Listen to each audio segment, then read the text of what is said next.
सहनाववतु सहनौ भुनक्तु सह वीर्यं करवावहै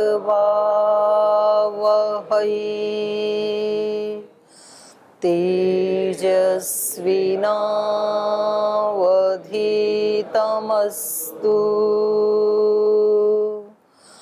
मा विद्विषावहै।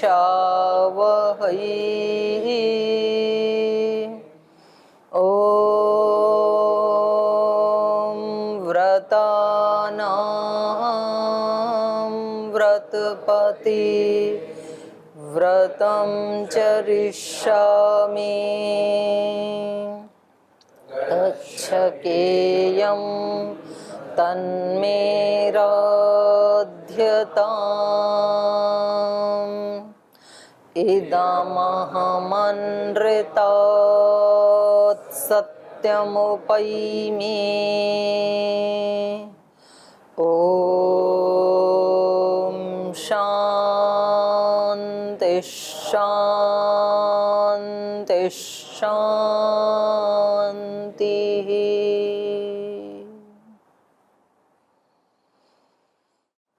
वाल्मीकि रामायण के अयोध्या कांड का 47वां सर्ग चल रहा है और यहाँ प्रकरण है पुत्र शोक के कारण माता कौशल्या दुखी हो जाती हैं, शोक से संतप्त होकर के कुछ कठोर वचन महाराजा दशरथ को वो बोल देती हैं। लेकिन महाराजा दशरथ बहुत शालीनता से इस परिस्थिति को रिस्पॉन्ड करते हैं। वो हाथ जोड़ करके उनसे क्षमा याचना करते हुए कहते हैं कि ये सच है कि आपको इस समय जो शोक हो रहा है उसका कारण मैं हूँ, मैं निमित्त बना हूँ उसमें। लेकिन आप तो एक धर्मपरायण महिला हैं, आप तो इस लोक परलोक के सारे व्यवहार को, लोक व्यवहार को जानने वाली हैं। आप पतिव्रता हैं, धार्मिक हैं, प्रेममयी हैं, वत्सला हैं, आप दूसरों को भी प्रेम करने वाली हैं। मैं तो आपका अपना पति हूँ। और धर्म की दृष्टि से देखें तो एक धर्म का अनुष्ठान करने वाली धार्मिक नारी के लिए उसका पति कैसा भी क्यों ना हो, वो उसके लिए देवता के समान ही होता है। तो जब ये बात सुनती हैं तो माता कौशल्या को सचमुच ये एहसास होता है कि मैंने जो कहा वो उचित नहीं कहा। तो वो हाथ जोड़ करके और अपना सर पकड़ के वापस महाराजा दशरथ से क्षमा याचना करती हैं कि पहली बात तो आपने मेरे सामने हाथ जोड़े, ये मेरे लिए मृत्यु के समान है। जब किसी व्यक्ति के सामने उनके बड़े हाथ जोड़ करके क्षमा याचना करें तो ये उस व्यक्ति के लिए बहुत लज्जा की बात होती है, मृत्यु के समान होता है। ये बहुत बुरी बात है, अच्छी बात नहीं है अपने बड़ेयों से क्षमा मंगवाना। और दूसरा, अब मैं आपसे क्षमा मांग रही हूँ और यदि आपने मुझे क्षमा नहीं किया तो ये मेरे लिए फिर डबल मृत्यु के समान हो जाएगा। तो इसलिए आप मुझे क्षमा कर दें, क्योंकि जो स्त्री अपने किसी गुणवान, यशस्वी, वीर पति से क्षमा मंगवाती हैं, ऐसी कोई स्थिति उत्पन्न कर देती हैं, तो उनके लिए उभयोर लोकयोर नास्ति, दोनों लोक ही वो खो देती हैं। ना तो इस लोक में वो कभी सुख और प्रतिष्ठा को प्राप्त करती हैं, सुख नहीं मिलता है। दूसरे की मजबूरी का फायदा उठा करके उसको जबरदस्ती झुकाने से या उसको जलील करने से व्यक्ति कभी सुखी नहीं हो सकता है। बल्कि खुद जब वो विनम्रता के भाव में होता है, झुक जाता है किसी के सामने, उस समय उसकी आत्मा को तृप्ति मिलती है। तो इसलिए भगवान को यहाँ सहनशील कहा है हमारे वैदिक परंपरा में, वैदिक धर्म में। और हम यज्ञ करते समय प्रार्थना करते हैं, सहोसी सहो मई धेहि, तू सहनशील है मुझे भी सहनशील बना। सहन करना हमेशा शक्ति की पहचान है, कमजोरी की पहचान नहीं है। क्षमा याचना बलवान व्यक्ति मांग सकता है और क्षमा कर भी बलवान व्यक्ति सकता है। क्षमा करना और क्षमा मांगना ये दोनों शक्ति की पहचान है, कमजोरी की पहचान नहीं है। अज्ञान में व्यक्ति कई बार कह देता है, बोले भाई क्षमा मांगना तो अल्प शक्ति वालों का काम है, हम क्षमा नहीं मांगते हैं किसी से। तो ऐसा जब हम भाव लाते हैं तो एक अहंकार का, एक अकड़ का भाव आ जाता है। अकड़ शक्ति की पहचान नहीं है, फ्लेक्सिबिलिटी शक्ति की पहचान है। तो झुकना हमेशा सुखदायी होता है। तो यहाँ कौशल्या माता वही बता रही हैं कि जो दूसरे को झुकाना चाहते हैं वो इस लोक में भी उनको प्रतिष्ठा नहीं मिलती है। वो ठीक है, सबके सामने आपने कोई ऐसा आचरण किया और जो आपके बड़े हैं, आपके माता पिता हैं, आपके आचार्य हैं या आपके बड़े भाई बहन हैं, वो कहते हैं ठीक भाई मेरे से गलती होगी क्षमा कर दो।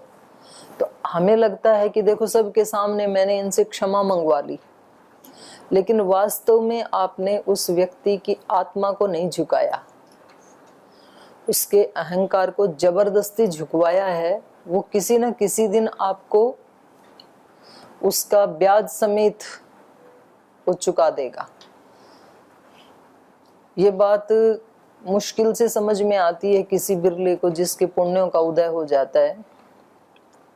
महाराजा अशोक ने कितनी सारी लड़ाइयाँ लड़ी, युद्ध किए और सब में उन्होंने विजय प्राप्त की।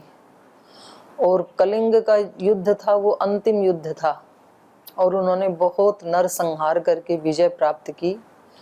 लेकिन फिर भी वहाँ पर जो महिलाएं अपने पतियों के शव को देख करके और हाहाकार कर रही थी, रो रही थी, वो बहुत सम्राट अशोक को गालियां दे रही थी। बोली इनको कौन कहता है सम्राट अशोक, ऐसे हमारे निर्दोष पतियों को छीन लिया, हमारे बच्चों के पिताओं को छीन लिया, क्या फायदा है। वो भला बुरा कह रही थी। उसको सुन करके एकदम उनके दिल के ऊपर चोट लगी और उन्होंने कहा सचमुच ही, मतलब ये कैसी विजय है जिसमें इतने लोग रो रहे हैं, जिसमें इतने लोगों को कष्ट मिलता है, ये शासन कैसा। तो फिर उन्होंने उस दिन से ना बदल दिया अपना दृष्टांत। ये सुख कैसा रे शासन का, शासन तो मानव मन का। ये ऐसे राजनीतिक शासन ये सुख नहीं दे सकता है कभी भी। सुख कौन सा शासन देता है, जो मानवों के मन पे शासन किया जाता है। जैसे कैकेयी ने शासन मांग लिया कि भरत शासन करेंगे, तो ये बात कैकेयी के मन को सुख नहीं दे सकती है। हो सकता है कि भरत जी राज्य सिंहासन पर बैठ करके शासन करें, लेकिन असली शासन तो कौन कर रहा है, श्री राम कर रहे हैं। वो लोगों के हृदय पे शासन करते हैं। तो इस बात, ये श्री राम के अंदर भी जो गुण आए हैं तो माता कौशल्या से आए हैं। तो माता कौशल्या को एहसास है इस बात का कि मैं शोक के वशीभूत होकर के जो कुछ कह गई वो उचित नहीं है, क्योंकि जिनके बड़ों को उनसे क्षमा मांगनी पड़ती है तो उनके दोनों लोक नष्ट हो जाते हैं। उभयोर लोकयो नास्ति, तो उनके लिए दोनों ही लोक नष्ट हो जाते हैं। और झुकने वाले के लिए दोनों लोक बन जाते हैं। अकड़ने वाले के दोनों लोक नष्ट हो जाते हैं, झुकने वाले के दोनों लोक बन जाते हैं। इस लोक में भी सच्ची प्रतिष्ठा को कौन प्राप्त करते हैं, जो विनम्र होते हैं, विनयशील होते हैं। और विनय किससे आती है, विद्या से। विनय कौन देता है, विद्या। विद्या ददाति विनयम, ज्ञान से आती है विनयशीलता।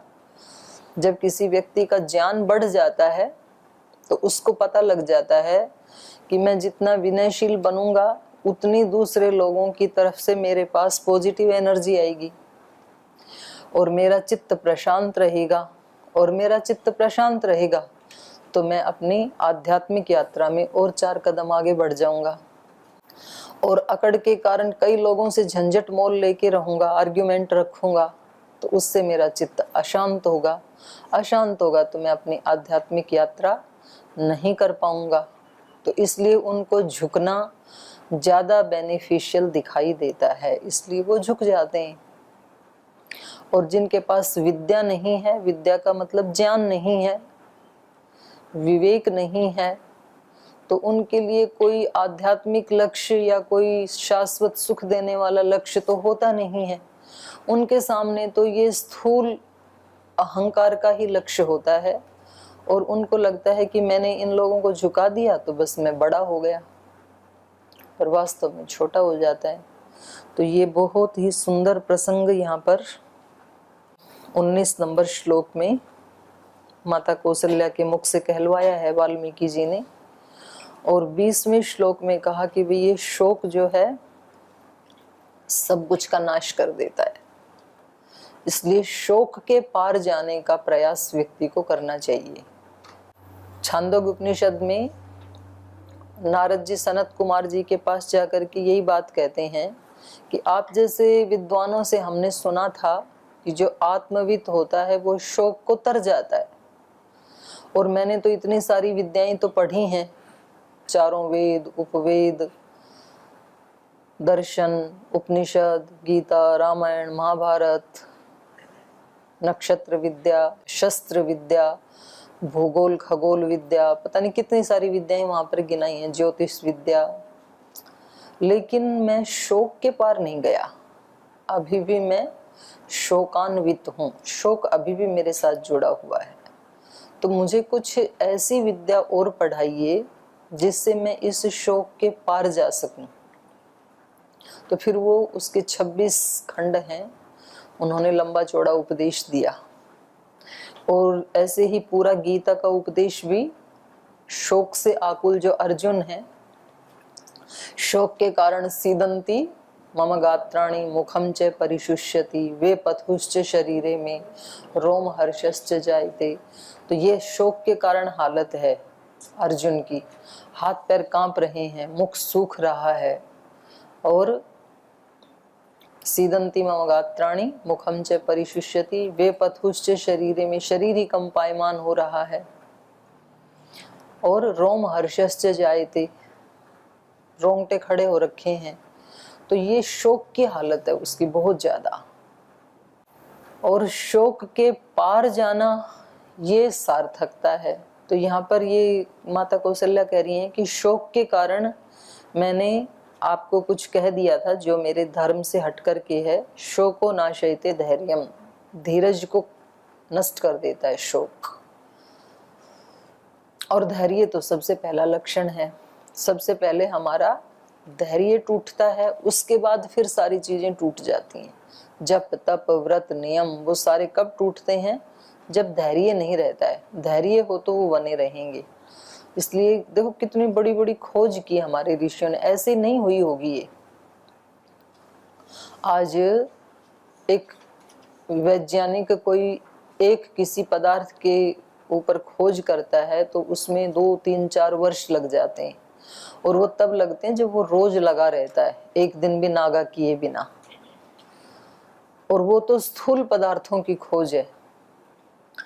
और सूक्ष्म पदार्थों की खोज जिन्होंने की होगी तो उन्होंने कितना संयमित किया होगा अपने मन को, और तब उन्होंने खोज की कि भाई किसी व्यक्ति को धार्मिक बनना है तो सबसे पहला लक्षण क्या होना चाहिए? धैर्य, धीरज। तो यहाँ पर इन्होंने बताया शोक सबसे पहले धैर्य को नष्ट करता है। शोको नाशयते धैर्यम, शोको नाशयते सर्वम। शोक तो सब कुछ का ही नाश कर देता है। शोक समो रिपु नास्ति।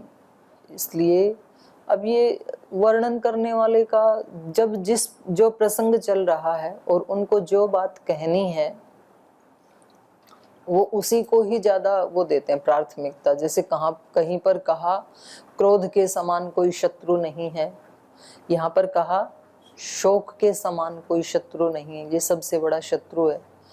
और बुराई तो कोई भी हो, एक बुराई भी डुबाने के लिए पर्याप्त है। इसलिए हम किसी भी बुराई के बारे में कह सकते हैं कि इसके समान दूसरा कोई शत्रु नहीं है। अर्थात सभी शत्रु एक ही जैसे होते हैं, शत्रु का क्या छोटा और क्या बड़ा।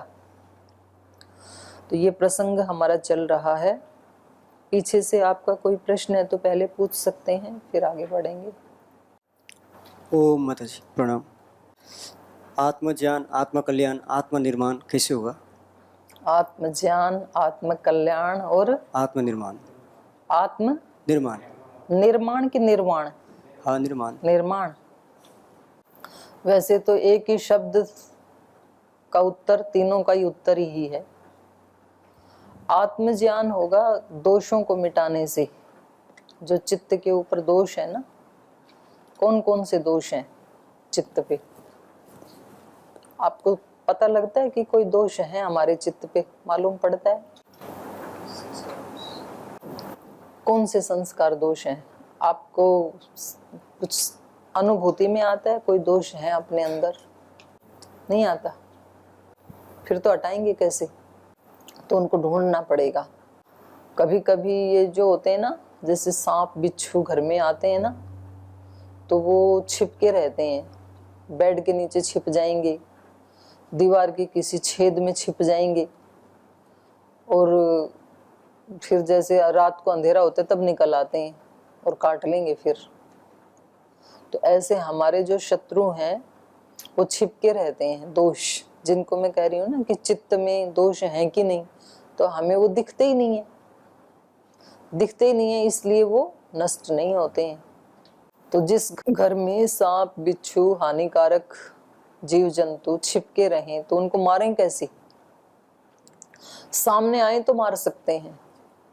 तो सबसे पहले तो आपको बहुत बारीकी से देखना होगा कि क्या मेरा आचरण श्री राम जैसा है, क्या श्रद्धेय स्वामी जी महाराज जैसा है, क्या ऋषियों जैसा है, क्योंकि मैं ऋषियों की संतान हूं ना, क्या देवी देवताओं का जैसा है, क्योंकि जितने भी देवी देवता हैं वो सब क्या हैं? हमारे पूर्वज हैं। आज जिनको हम देवी देवता कह रहे हैं, चाहे वो श्री राम हैं, चाहे कृष्ण हैं, चाहे शिव हैं, ये सब हमारे पूर्वज ही तो है ना। या आपको लाइव देखना है तो श्रद्धेय स्वामी जी महाराज को देख लो, जो अपने सबसे नजदीक हैं। अब आप ये बताओ कि स्थूल शरीर की दृष्टि से स्वामी जी महाराज में और हमारे शरीर में कोई अंतर है? स्वामी जी के कितने हाथ हैं फिजिकली? कितने हैं? आपके भी कितने हैं? बराबर ही है ना, दो ही हाथ हैं। उंगलियां कितनी है? हाथ तो बराबर है, क्या पता उंगली दो चार फालतू हो। तो महाराज जी की कितनी उंगली हैं? 4 उंगली 1 अंगूठा, 5 ही हैं। आपके भी 5 ही हैं। आंख नाक कान उतने ही है ना जितने अपने हैं। तो शारीरिक दृष्टि से कोई अंतर नहीं है, बल्कि कुछ भाई उनसे ठाड़े होंगे। तो अंतर कहाँ है फिर? बाहर का जो स्ट्रक्चर है उसमें तो कुछ भी अंतर नहीं है, हमारे साथ रहते हैं, हमारे जैसे हैं। वो ही 2 आंखें, 2 कान, 1 मुंह। अंतर कहाँ है? आप ही बताओ, अंतर कहाँ है? अंतर कहाँ है? विचार में अंतर है। वो कैसे सोचते हैं, उनके मन में कैसे विचार आते हैं रोजाना? कैसे विचार आते हैं स्वामी जी के मन में? और थोड़ा डिफाइन करो, पवित्र विचार मतलब? बड़े बड़े विचार आते हैं उनके मन में ना। कैसे हम पूरे भारत के एक एक गांव में, एक एक घर में एक एक योग कक्षा शुरू करवा दें। सुबह उठ करके, भारत में ही नहीं पूरी धरती के ऊपर लोग सुबह उठ करके 1 घंटा फिजिकल एक्सरसाइज प्राणायाम करें, 1 घंटा ध्यान करें, 2 घंटा योग करें, और फिर दिन भर क्या करें?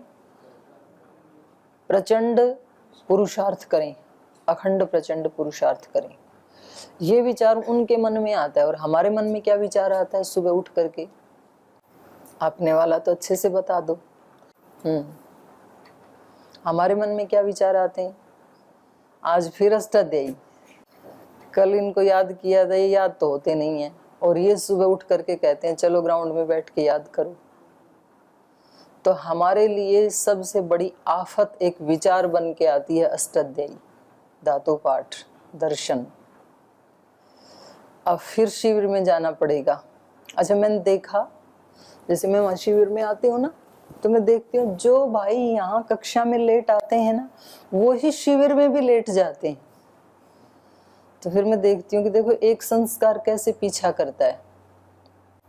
एक व्यक्ति योग में भी लेट, यज्ञ में भी लेट, कक्षा में भी लेट, भोजन में भी लेट, और फिर वो जीवन में ही लेट हो जाता है।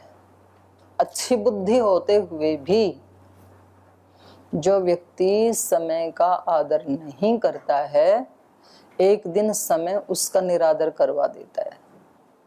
पक्की बात कह रही हूँ आपको, बहुत बुद्धिमान लोगों को देखा मैंने, जिनको ये अहंकार होता है ना कि भाई हमारे जैसा तो कोई है ही नहीं 30 मार्क, हाँ, और जीवन में एक त्रुटि होती है, हर जगह लेट। तो इसका मतलब आप समय का अनादर कर रहे हैं। समय बहुत बड़ी शक्ति है भाई, समय की पूजा करो, समय का सम्मान करो, वो समय एक दिन आपका सम्मान करवा देगा। बात छोटी सी ही है। तो ये संस्कार ना ऐसे हमारा पीछा करते हैं। एक व्यक्ति के पास बहुत ज्यादा बुद्धि नहीं है, सामर्थ्य नहीं है, लेकिन उसके पास एक अच्छा गुण है, समय का सम्मान करता है, लगा ही रहता है समय के साथ साथ, समय को नष्ट नहीं करता है, उपेक्षा नहीं करता है समय की। और वो व्यक्ति कछुए की चाल से धीरे धीरे धीरे धीरे धीरे धीरे चलते चलते चलते चलते और समय उसको कहाँ बिठा देता है। पूज्य बापूजी आए, बापूजी ने क्या बताया, उनकी बुद्धि बहुत शार्प नहीं थी, ऐसे बताया ना। आदरणीय मोदी जी एक मध्यम कोटि के कार्यकर्ता रहे हैं संघ में, बुद्धि कोई ऐसी नहीं थी एक्स्ट्रा ऑर्डिनरी, डल भी नहीं है, ठीक है, लेकिन लगे रहे सेवा में सतत।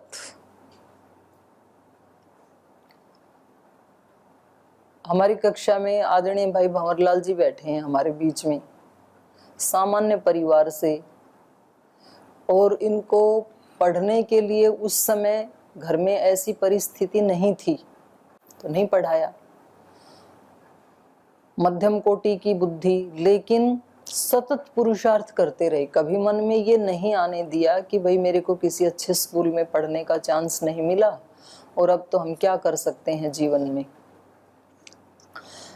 ऐसी परिस्थिति थी कि छोटे भाई कितने थे भैया, चार छोटे भाई थे, चारों को ऑफिसर बनाया, डॉक्टर हैं, 4 डॉक्टर हैं घर में आज, खुद होटल पे काम कर करके, बर्तन साफ कर करके, और वहां से जो कमाई थोड़ी बहुत भी, उससे अपने भाई बहनों को स्कूल में पढ़ाया। और उनको कहा कि भाई तुम अपने मन में ये मत आने देना कि हमारे घर में कोई तंगी है। और इनके घर में इनके भाई आज इनका इतना सम्मान करते हैं कि इनको एक तो बहुत अच्छी, एक भाई ने तो गाड़ी ला करके दे दी, बोले इसमें चला करो, आप बोलेरो मत चला करो, इतना प्रवास करते हो। और आज इन्होंने अपने पुरुषार्थ से एक पूरा कर्नाटक में, हुबली में एक मार्केट में कम से कम 25-30 दुकानें हैं, पूरे मार्केट में इतनी दुकानें खुलवा दी दूसरे लोगों की, अपने जो भी इनके संपर्क में थे। आज यदि ये चाहें तो ये 2 घंटे में 1 करोड़ रुपए इकट्ठा कर सकते हैं। मतलब 100 लोगों को बोले ना कि भाई 1-1 लाख रुपए का दान देना है, 2 घंटे में दे देंगे। और खुद का इनका अपना, महाराज जी ने बताया ही था, कर्नाटक में एसडी चलाते हैं, तो 100-200 करोड़ के मालिक हैं। ये है नित्य निरंतर समय की कदर करना, लगे रहना, अपनी जितनी सामर्थ्य है उससे पुरुषार्थ करना, प्रमाद नहीं किया एक क्षण के लिए भी। तो मैं आपको बता रही थी कि देखने में स्वामी जी महाराज का भी स्थूल शरीर कैसा है, हमारे ही जैसा है। अंतर कहाँ आया, विचार में। हम विचार क्या करते हैं, साधन एक ही जैसे है ना आत्मा के पास, वो ही इंद्रियां, वो ही शरीर, हाथ पैर आंख नाक कान, वो ही ब्रेन। अंतर आ गया उनको प्रयोग करने में। उस ब्रेन का प्रयोग स्वामी जी कैसे करते हैं और हम कैसे करते हैं। हृदय उनके पास भी है, हमारे पास भी है, उसका प्रयोग कैसे करते हैं, वो उस हृदय का प्रयोग कैसे करते हैं, सब सुखी कैसे हों। वो कहते हैं मुझे तो कुछ भी नहीं चाहिए, लेकिन ये जो साधन है मेरे, ये पूरे के पूरे दूसरों के लिए लग जाएं, क्योंकि मुझे मेरे लिए इनकी जरूरत नहीं है। ऐसा उनका मानना है कि मुझे मेरे लिए ना इन इंद्रियों की जरूरत है, ना दिमाग की, ना विचार की, ना हृदय की। मैं अपने आप में तृप्त हूँ, पूर्ण हूँ। तो अब ये सारा का सारा साधन संग्रह किसके लिए है? दूसरों के सुख के लिए। जिस व्यक्ति को खुद के लिए धन की जरूरत है, वो तो धन को बचा के रखेगा ना, कि भाई मेरे को तो, मुझे जरूरत है। और जो कहता है मुझे धन की जरूरत नहीं है, वो फिर पूरा का पूरा धन अपना दान कर देता है। मुझे तो चाहिए नहीं, जिसको चाहिए वो ले जाओ। जैसे नरसिंह मेहतो ने कर दिया था, जैसे गुरु नानक देव जी ने कर दिया था। यह आप अपने घरों में देख लो ना। एक व्यक्ति कहता है भी मेरे पास जो धन है वो मुझे मेरे बच्चों के लिए चाहिए, तो वो दूसरे को नहीं देता है क्योंकि उसको चाहिए ना। और वो व्यक्ति भी, क्योंकि उसको अपने लिए तो नहीं चाहिए, अपनों के लिए चाहिए, इसलिए अपनों को सारा दे देता है। उनको देके तृप्त होता है, खुद को नहीं चाहिए उसको। तो सेवा वही कर ही वो व्यक्ति सकता है जिसको अपने लिए, खुद के लिए कुछ नहीं चाहिए। जिसको खुद के लिए चाहिए वो दूसरे की सेवा कैसे करेगा? सेवा वही व्यक्ति कर सकते हैं जिनको खुद के लिए कुछ नहीं चाहिए। अब ये दो तरह के व्यक्ति हो गए। एक व्यक्ति कहता है कि मुझे खुद के लिए कुछ भी नहीं चाहिए, इसलिए मेरा पूरा शरीर, ब्रेन, हार्ट, हाथ पैर आंख नाक कान वाणी, सब किसके लिए? दूसरों के सुख के लिए। एक दूसरे व्यक्ति होते हैं, बोले हमें कुछ भी नहीं चाहिए, इसलिए हम क्यों काम करें, क्योंकि हमें कुछ चाहिए ही नहीं। नहीं चाहिए तो हम बैठेंगे आराम से। तो ये शरीर दोनों के पास एक जैसे है ना, लेकिन भाव और विचार दोनों का अलग अलग है। एक कहता है कि मैं पूरे को बचा के रखूंगा, एक कहता है कुछ भी नहीं बचा के रखूंगा, सारे का सारा किसके लिए लगा दूंगा? सेवा के लिए लगा दूंगा, दूसरों के लिए लगा दूंगा, क्योंकि वैसे भी मरना ही है इस शरीर को, ना लगाऊं तो भी, और लगाऊंगा तो भी मरना ही है। तो लगाऊंगा तो इसका सदुपयोग हो जाएगा, भगवान ने दिया था ना। तो अब उसका दृष्टिकोण चेंज हो जाता है।